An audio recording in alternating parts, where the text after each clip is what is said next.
Good morning, afternoon. This is looking at the DPAC Cricket Academy or the Manawatu Cricket Academy assessment. I'm going to go through the formation entries in this video and we'll do the profit distribution in the next one. The idea is that you're able to do this by yourself. So this is a tutorial for you, but next time might be the assessment. So make sure you listen up, learn and complete the work. So DPAC's Cricket Academy was an existing business, and he's going to combine with Dylan, who's going to put a 25,000 in for a third share in the partnership. And they're going to become a new business called Manawatu Cricket Academy. So we're going to do the journal entries for the formation in this video.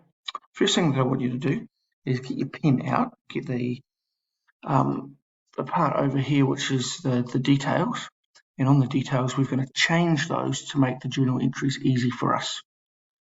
So it's taken over the assets and liability on the 1st of January to 2021 at agreed values. But we've got a few things here that are going to change these that we're going to bring in. So firstly, we'll go through the assets and then perhaps the liabilities. I wasn't meant to cross it out. So DPAC will keep the money in the bank, and a new bank account will be opened. So we're going to cross that off because it means that the bank account's not being bought over from the existing business. The assets and liabilities are taken over at a carrying amount with these exceptions. Cricket equipment to have an agreed value of 30,000. So we're going to cross out that bit, that bit, that bit, and just write 30,000. So we're going to debit cricket equipment by 30,000. Tick that off, tick that off. Accounts receivable has an agreed value of 11,000. So you can see here accounts receivable is 12,500, but the rule with that is that 11,000 is adjusted where? Call it out. Right, we're going to create an allowance. So right on yours,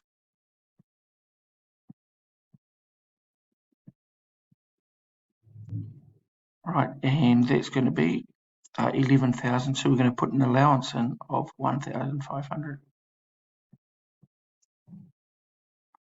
All right, so we can tick that one off. Our goodwill will be recalculated, so we're going to cross it out and put a new figure in. And Dylan will contribute 25,000 for a third share. So if Dylan has a third share, then DPAC, which is the original business, is going to have a 2/3 share. If a third share is 25,000, the capital for DPAC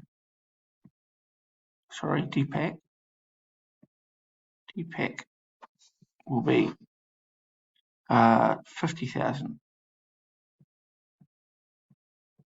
All right, so 25,000 a third share. 2/3 share is going to be double that, so that's why we've got 50,000. So now we simply do our entries. Don't forget to put the date in.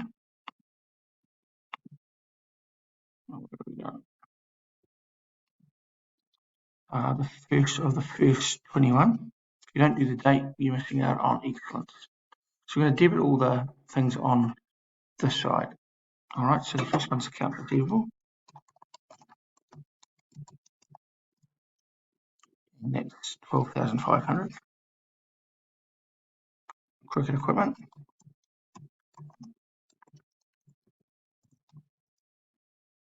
$30,000. Vehicle. Now I should have made this change. The vehicle, it says at agreed values. So the agreed value of that, a carrying amount here. So the carrying amount is cost less the accumulated depreciation. So we're just going to cross all of that out and circle the carrying amount. So the carrying amount for vehicle is 21,300. And it's important to note that this is the cost price to the new partnership of purchasing the vehicle. Therefore, there's no accumulated depreciation on it because it's a cost price to the Manawatu Cricket Academy. The other one that we have there is goodwill, and we don't know what that figure is yet, so we're just going to leave that.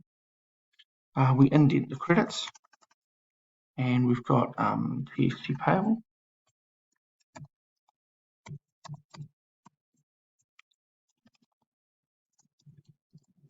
accounts payable, loan,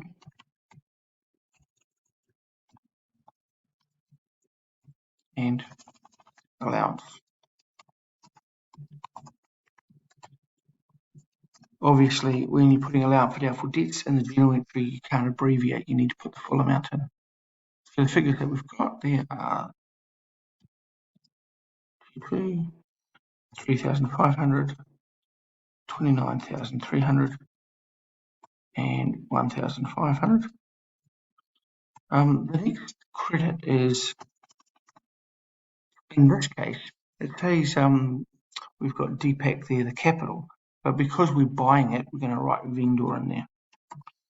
Vendor means the person who's selling, and Deepak is the one that's selling.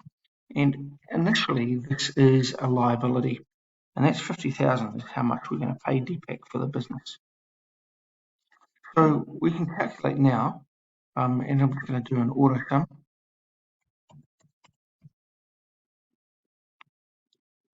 The total of the credits,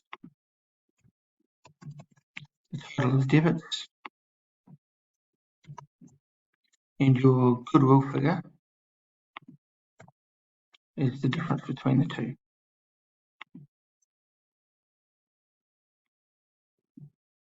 All right, so goodwill means that both sides will need to balance.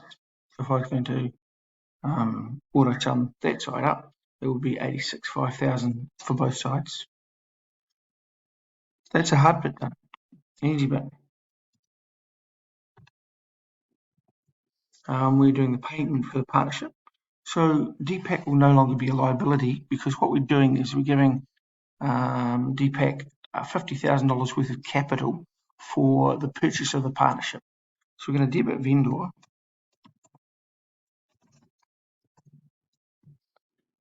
and basically this part here, the vendor Deepak, it means they're no longer a liability, and it cancels out that liability. And we're going to credit capital for Deepak.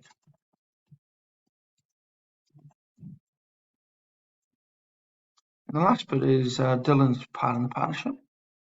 Still have the date. And Dylan puts money in, so that's bank, puts 25,000, and the credit, call it out, what is it?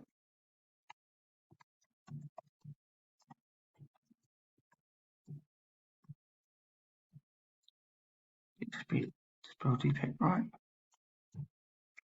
And that is the conclusion of the formation entries. All right. Now that you watched the video, do it again. So close your book up and do it on your own. The answers will still be here for you to check, but see if you can do it without having a look at the answers as you go through. See you in the next video.